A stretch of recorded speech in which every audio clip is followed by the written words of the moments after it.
Welcome back to the 11-foot kayak. It's gonna be a little noisy, a little windy in here right now because I got turn on the AC and the fan. It is hot. It's like 90 in here. All right, so we can see right there. See, it's 90 in the shop with the air conditioner on. All right, and remember I talked about the Velcro with the sticky back. You can just buy that just about anywhere. Just rip off the back and stick one on, and then put the other one on whatever else you're gonna use it on. I don't remember the brand, you just have to Google it. Okay, remember we were getting ready to do the rod holder. All right, so my epoxy is dried and my toilet flange bolt is right there and it's moving freely. You can see the epoxy right there. Turn it a little bit so you can see it's right up to the top of my nut. Just barely covering my nut. So I can put this on here. You don't have to glue it. You can glue it, but I like to I put a pilot hole in there, but I didn't pilot hole through this yet. So I'm just going to tighten it just enough to hold it. And you can do whatever you want to do. You can glue it in there, whatever, but right now it's for demonstration purposes. So for a rod holder, and the yak gear thing came in. So it slides right in there just like that. And you can put your rod holder just about wherever you want. And I just used this end cap instead of putting a fitting and another fitting and another fitting down to 1 inch. I didn't use the 1 inch. I don't know why some people do, but honestly I think 3/4 is probably 3/4 inch is probably going to get you where you need to be. So here's 3/4 inch right here, and just for reference, and put my finger there, I wear a size 11 ring. And I know some of you are going, I know what 3/4 inch is. I know, but some of us don't. Here's a quarter right here. Go with the nickel. So it's a little bit bigger round than a nickel. Just about the same size as a quarter. A little bit bigger than a quarter. I'll get that later. All right, so somebody asked me how is it I can move my camera without getting a bunch of rattly noises. Because I use a tripod as much as I possibly can. Tripod seems to help it for some reason. All right, so here's my 3/4 inch pipe. See, PVC 3/4 inch, schedule 40, which is the thicker wall. You could use a thinner wall, but the thing is, I mean, yeah, it will flex. Let's see, if you can look down at it with the camera, it'll flex, sure. And then here's my my end cap that slides into the 3/4 inch coupling. And I will get a screw and I'll put a screw in here so that I can take this apart. I may just glue it to the pipe, but I'll put a screw through the side right here. So if I want to take it apart and do something else. All right, remember my other screw, which fits right into the bottom of the camera.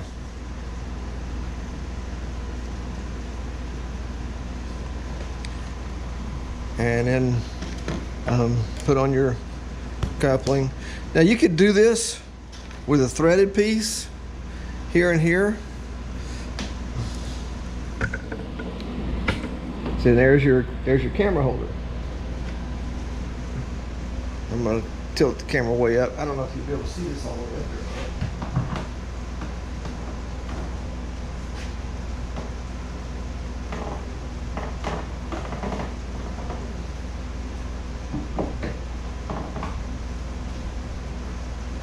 You could thread that, or you can, one other option is cut like a slot in there. So you're looking at about, it was $3 for a 10-foot piece of pipe, and 60 cents for per coupling, and then these end pieces were about another 60, so call that $1.20 plus that. less than $4, about $4 for all of this. Oh yeah, and then these guys, whatever I told you the package cost of those, but you can. So what I was talking about is on here. Just let me tilt you down a little bit because you're way up there. I don't even know where you are. I'm trying to do stuff in the top portion of the video because I know that they put those banner advertisements down here and it really messes things up. I want you to see what I'm doing. Let's see. Okay. So when I go on here, if I can just cut me out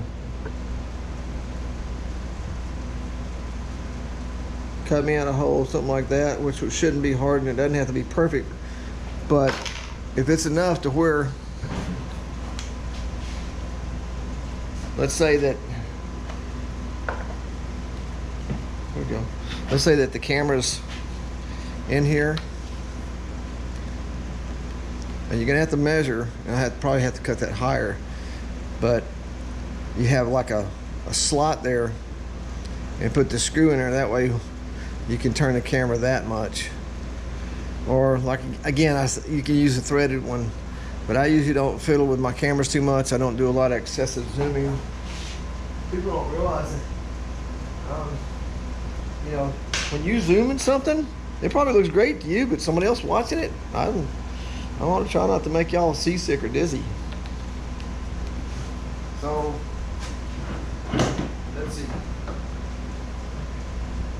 Put the camera on there.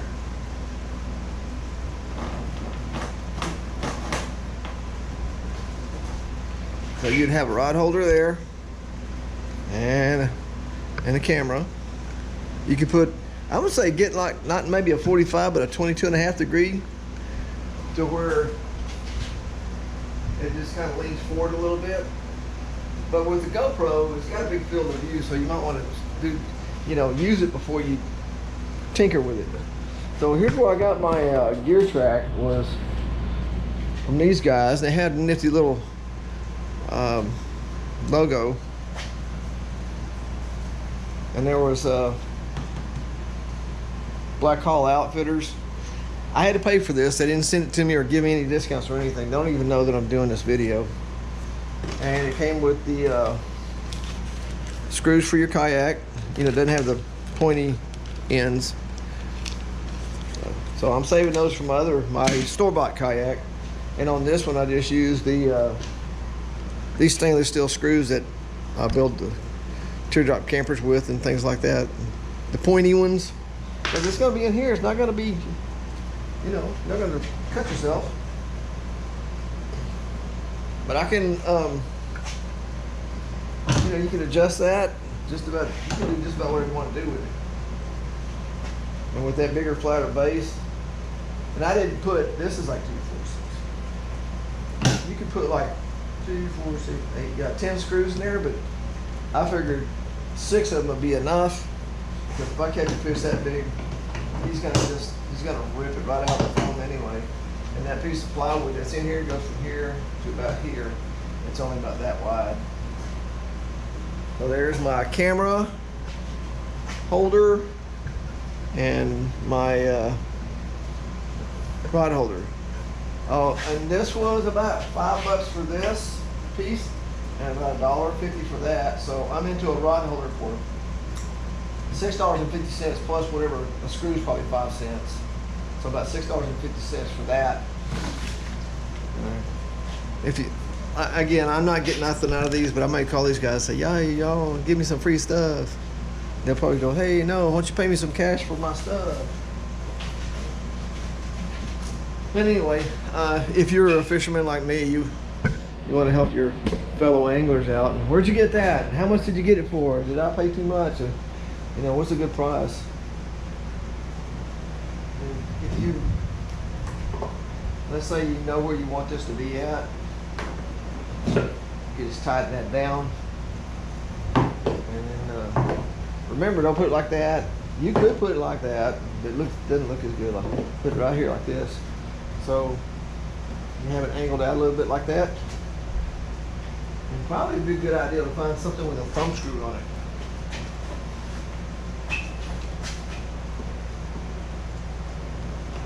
Because you're not going to carry a screwdriver on your boat.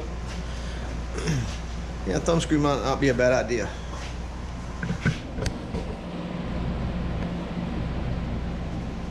Okay, that's it for, oh, yeah, I got my, this piece bent for my rudder. So I just have to find me a ring to go in there to hold that up.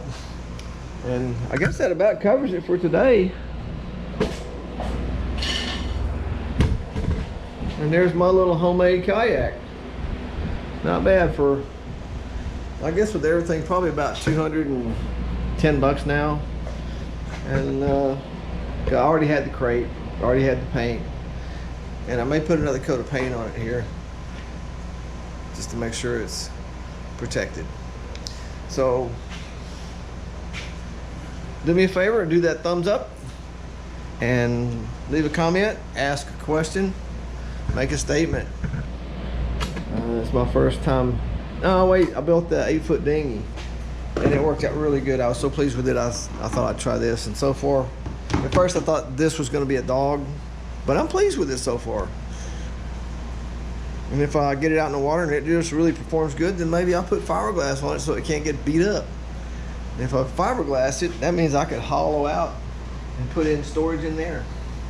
Oh, there's my thing for my pliers. Boing. All right, again, thumbs up for me, please. I'm panhandling for thumbs up. That's funny.